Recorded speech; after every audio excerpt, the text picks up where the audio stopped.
প্রিয় শিক্ষার্থীরা, আমরা অন্তরীকরণের লিমিটের পঞ্চম লেকচার নিয়ে আলোচনা করব।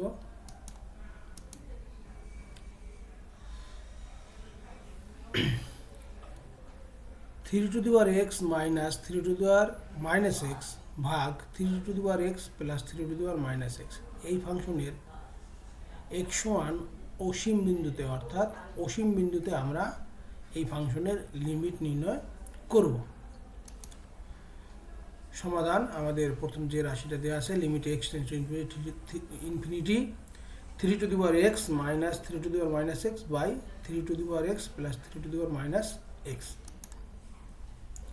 আমরা three to the power x, আমাদের উপরে যে রাশিটা আছে সেখান থেকে আমরা three to the power x, নিচে যে রাশিটা আছে সেখান থেকে three to the power x common নিলাম, তাহলে কত থাকে one minus three to the power minus x by three to the power x. নিচে থাকে three to the power x into one plus three to the power minus x by three to the power x. যেহেতু আমরা common নিচ্ছি এই জন্য এখানে ওই three to the power x দ্বারা ভাগ হয়ে গেছে। এবার three to the power x আর three to the power x যদি কেটে দেয় তাহলে আমাদের এখান থেকে কী থাকে দেখি। আচ্ছা, তাহলে three to the power x কাটা গেল, ওয়ান মাইনাস, আমি জানি three to the power minus x আছে, আমরা যদি এটাকে নিচে নিয়ে আসি অর্থাৎ সূচকের সূত্র অনুসারে one by three to the power x into three to the power x হবে, that is one by three to the power two x হবে।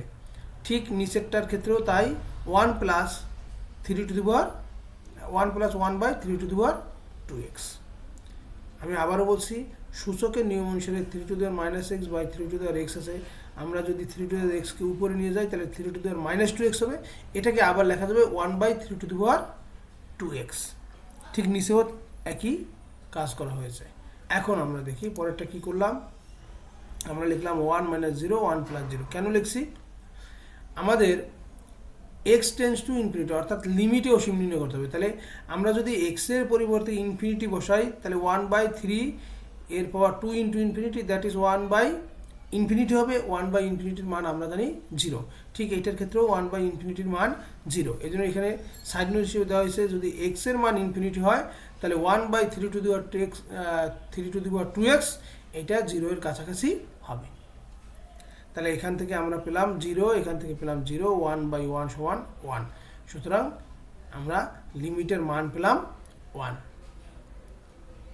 এটা কিন্তু 2 মার্কসে অর্থাৎ কতে, আমাদের কতে কিন্তু এই ধরনের লিমিট পরীক্ষায় আসে। এবার আমরা sine five x by x এই ফাংশনের এক্স সমান জিরো বিন্দুতে লিমিট নির্ণয় করব।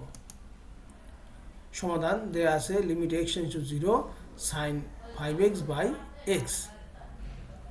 এবার আমরা কি করলাম, limit x tends to zero এটাকে আমরা লিখলাম five x tends to zero. অর্থাৎ আমরা যদি এই যে এক্স টেন্ডস টু জিরো আছে, এক্সের বইতে ফাইভ এক্স লিখছি, এবার জিরোর বইতে জিরো ইন্টু ফাইভ লিখি, তাহলে একই মিনিং হয়। এই জন্য লেখা হয়েছে এক্স টেন্ডস টু জিরো হলে five x tends to zero.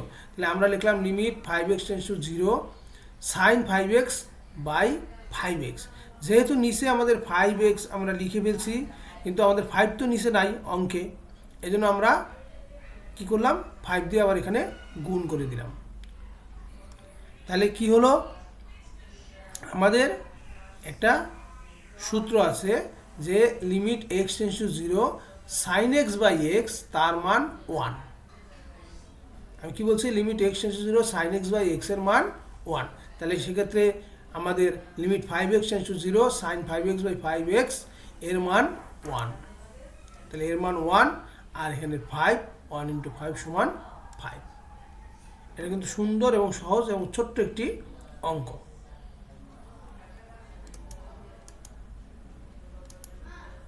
সবাইকে একগুচ্ছ ধন্যবাদ।